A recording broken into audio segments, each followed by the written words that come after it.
Hello दोस्तों, Aditya जोपाली education के geography class में आप लोग का स्वागत है। आज हम लोग पढ़ेंगे अक्षांश और देशांतर रेखाएं, उसी के साथ अंतर्राष्ट्रीय तिथि रेखाएं, समय रेखाएं, मानक समय, सभी कुछ पढ़ेंगे जो कि बहुत इंपॉर्टेंट है एग्जाम के दृष्टिकोण से। तो चलिए समय न गवाते हुए स्टार्ट करते हैं। ये सामान्य भूगोल का सबसे लास्ट लेसन होगा। इसके बाद हम अगले वीडियो में पढ़ेंगे भौतिक भूगोल के बारे में पढ़ेंगे, जिसमें सौरमंडल, जलमंडल, स्थलमंडल, वायुमंडल के बारे में पढ़ेंगे। तो चलिए पहले इसे स्टार्ट करते हैं, अक्षांश और देशांतर। तो सबसे पहले देखिए, एक ये मान लीजिए कि एक पृथ्वी है।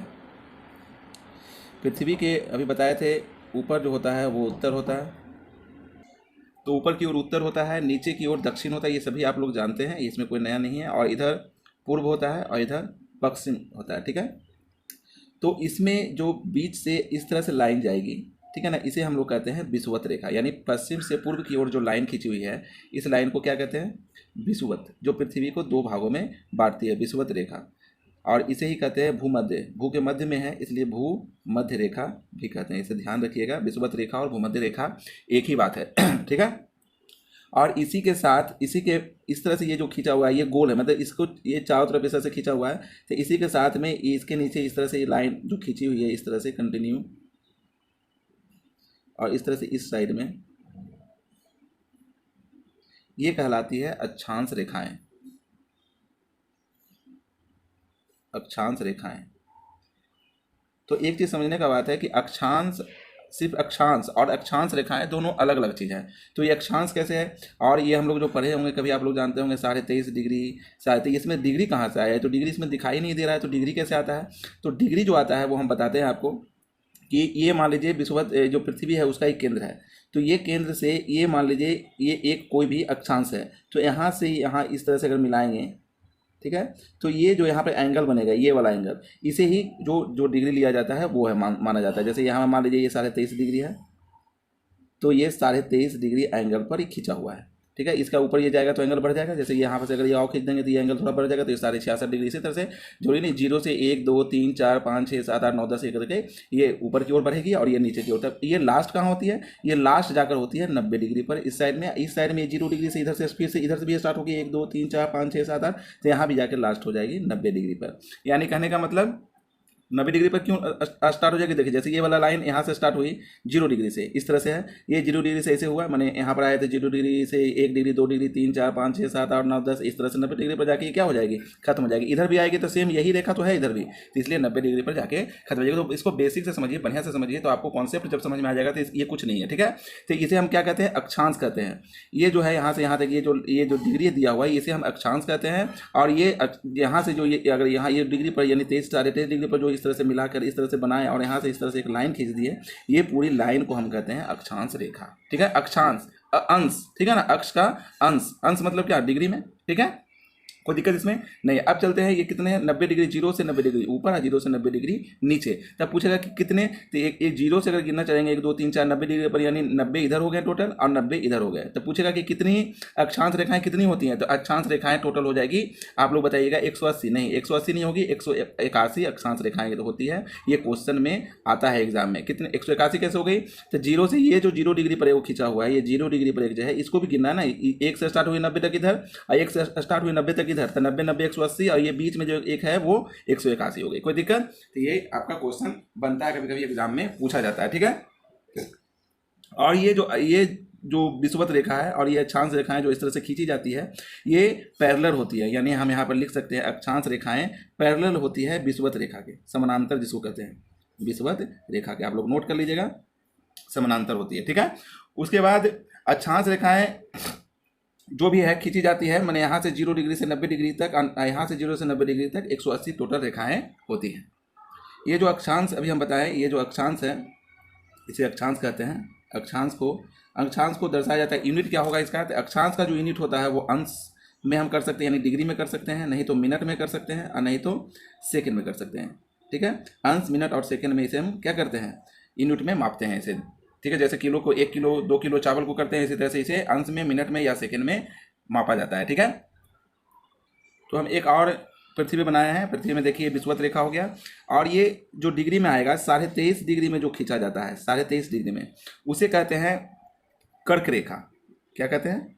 कर्क रेखा कहते हैं, ठीक है। और जो 66.5 डिग्री पर जो खींचा गया है उसे कहते हैं उपध्रुव, उपध्रुव वृत्त।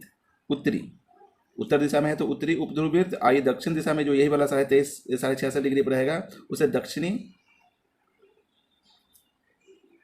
उपध्रुव वृत्त कहते हैं, ठीक है। आइए हो गया कर्क रेखा, तो इधर हो गया मकर रेखा।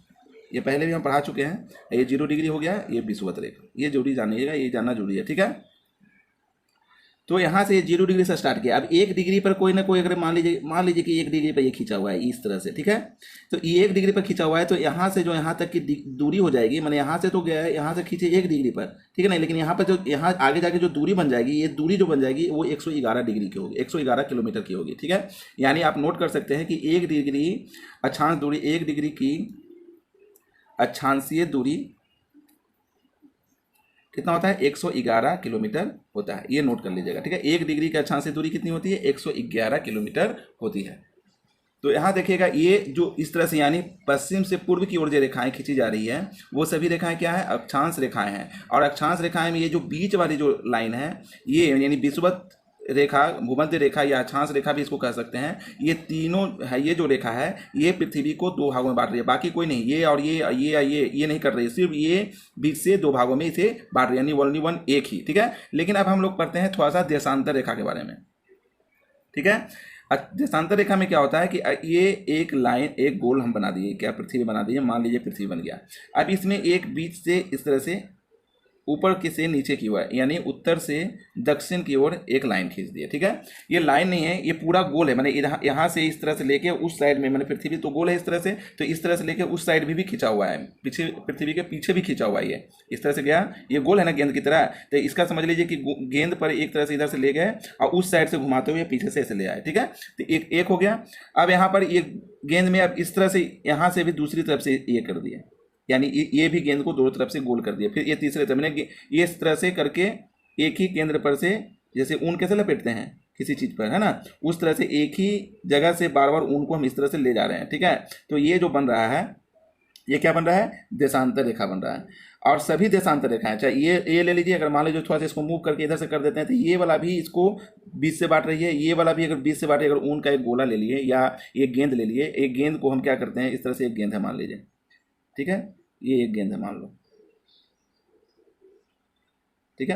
अब ये गेंद क्या है, ये जो लाइन इस तरह से ये जाएगी, इस तरह से ये पूरे गोल पर आएगी, यानी बीच से ही काट रही है चारों तरफ से। अगर इसमें हम एक उनका धागे को लपेट देंगे इस तरह से, ये तो ये बीच से इधर से भी काट सके, इधर से भी करेंगे तो ये भी बीच से भी, यानी हर तरह से बीच, अगर केंद्र से दोनों तरफ से ध्रुव से ये जा रही है, तो इसका मतलब ये हर तरफ से पृथ्वी को 2 भागों में बांट रही है। तो इसका मतलब क्या हुआ कि जहाँ अक्षांश रेखा का सिर्फ भूमध्य रेखा, ओनली 0 डिग्री वाला अक्षांश रेखा क्या कर रहा था, पृथ्वी को 2 भागों में बांट रही थी, यहाँ पर सभी देशांतर रेखाएं क्या करती है, पृथ्वी को 2 भागों में बांटती है। ये इंपॉर्टेंट है, ठीक है ना, ये इंपॉर्टेंट क्वेश्चन है, इसे नोट करिएगा, ठीक है ना। सभी देशांतर रेखाएं पृथ्वी को क्या करती है, 2 भागों में बांटती है, इसीलिए इसे हम लोग कहते हैं महान वृत्त, महान वृत्त या ग्रेट सर्कल, अंग्रेजी में ग्रेट सर्कल कहते हैं, ठीक है।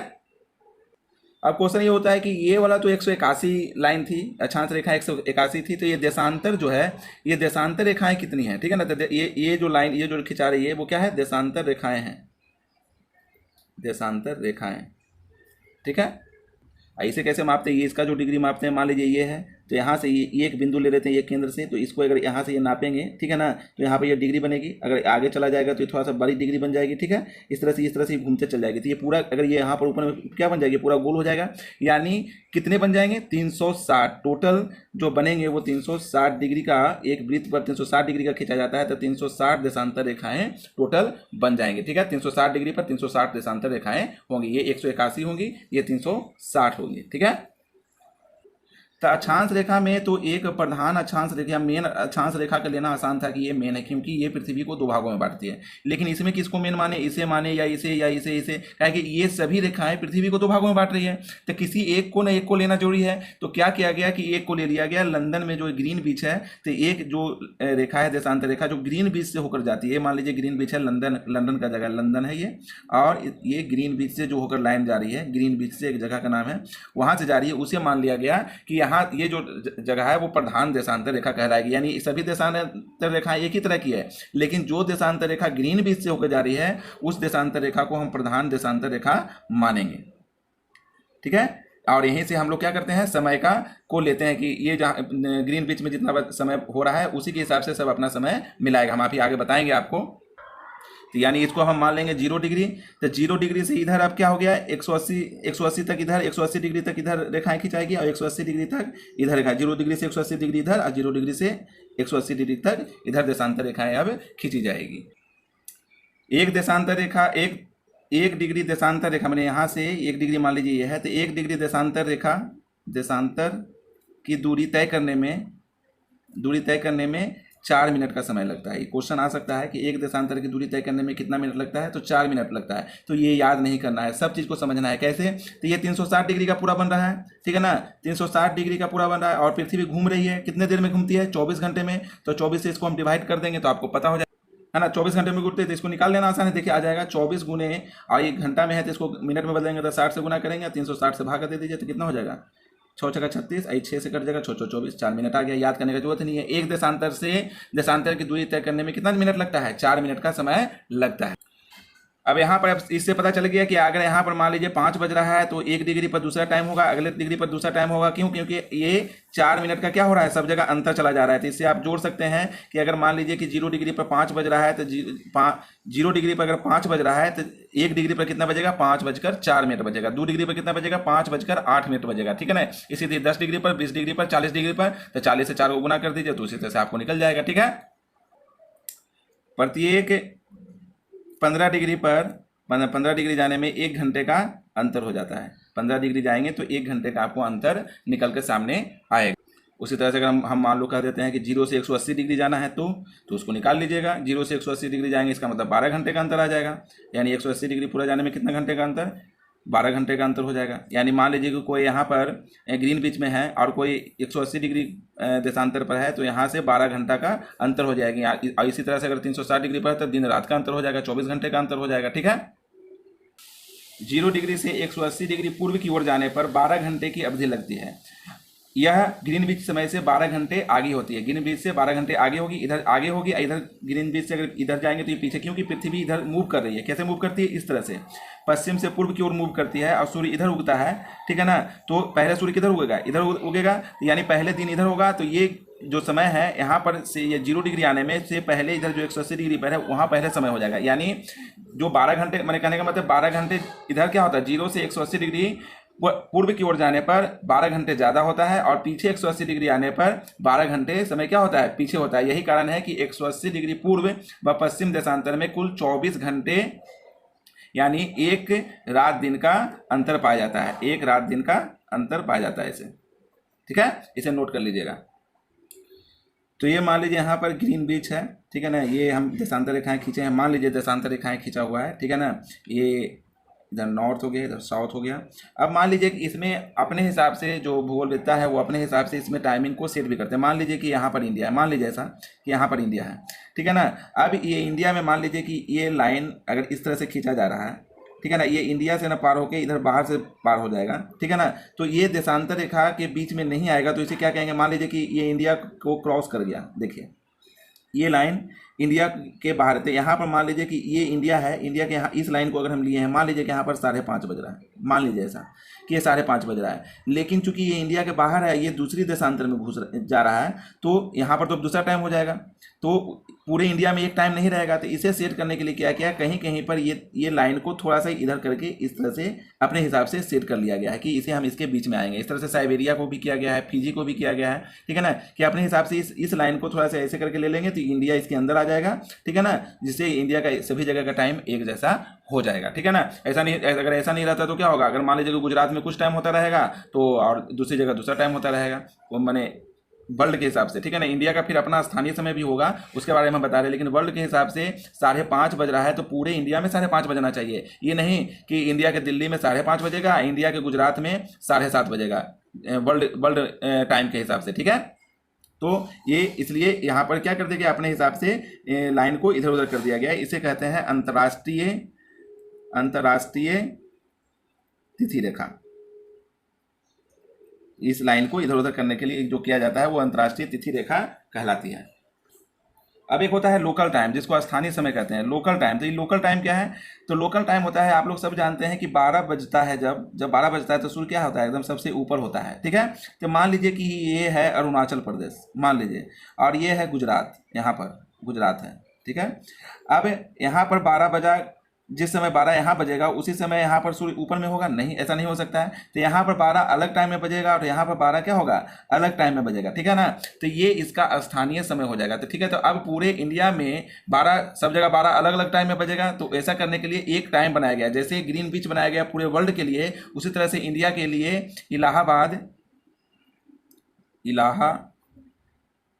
इलाहाबाद का एक नैनी जगह है, वहां पर को मानक समय के लिए बनाया गया है कि यहाँ से हम समय को क्या करेंगे? मापेंगे, जिसको मानक टाइम बोलते हैं। मानक समय, ये क्वेश्चन आएगा कि मानक समय, इंडिया के लिए मानक समय कहाँ से लिया जाता है? तो इलाहाबाद के नैनी एक शहर है, नैनी जगह से लिया जाता है, यहाँ से मापा जाता है, ठीक है ना। तो यहाँ के गुजरात के और अरुणाचल प्रदेश के जो टाइमिंग है, जैसे ये क्या है, पूरे पूर्व में पड़ रहा है, तो सूर्य इधर पहले उग रहा है, और इधर क्या है, ये सबसे पश्चिम में पड़ रहा है, तो यहाँ सूर्य बाद में उग रहा है, यानी 12 यहाँ पर लेट बजेगा। तो यहाँ यानी यहाँ के टाइम से यहाँ के टाइम में 2 घंटे का अंतर होता है, ठीक है ना। तो इलाहाबाद से सभी पूरे इंडिया में अगर हम टाइम मिलाएंगे तो कहाँ से मिलाते हैं? इलाहाबाद के नैनी से मिलाते हैं। पूरे वर्ल्ड का अगर टाइम मिलाते हैं तो कहाँ से मिलाते हैं? वो ग्रीन बीच से मिलाते हैं। ये पूरा का निचोड़ ये निकला। तो इसी के साथ आपका आज का अक्षांश, देशांतर, मानक समय, लोकल समय समाप्त होता है। अब अगला जो आप लोगों को क्लास हम बताएंगे वो भौतिक भूगोल बताएंगे, जो कि बहुत इंपॉर्टेंट है एग्जाम के दृष्टिकोण से, जिसमें आप लोग को पढ़ने के लिए आएगा स्थल मंडल, जल मंडल, उसी में स्थल मंडल में ज्वार भाटा ये सब पढ़ने के लिए आता है, जल मंडल के बारे में, फिर वायुमंडल के बारे में। तो अगले लेसन में हम आप लोगों को बताएंगे। इसी के साथ आज का क्लास ये समाप्त होता है। अगर आप लोगों को वीडियो पसंद आया है तो लाइक कीजिए, शेयर कीजिए, और अगर आप अभी तक सब्सक्राइब नहीं किए हैं तो सब्सक्राइब कीजिए और बेल आइकन जरूर दबा दीजिएगा। Thank you very much. जय हिंद।